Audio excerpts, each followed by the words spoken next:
Hello everyone, welcome back to One Touch Tape. I hope you all are doing great. So in today's video, I'm gonna show you how to know if someone is active on Bumble.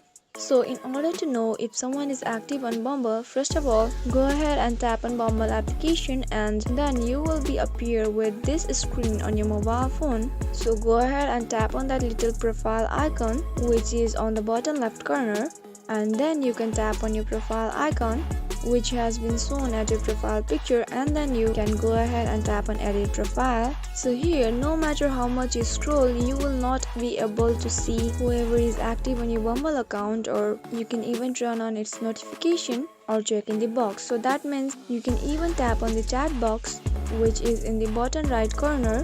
You can see here you cannot see if someone is active on Bumble or not. So here, why is it so? Because that feature contributed to some poor and frustrating behavior, so that Bumble had to remove that feature of knowing if someone is active on Bumble or not.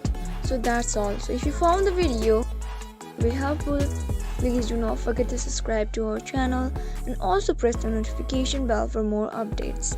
I'll see you again in next video. Goodbye till then.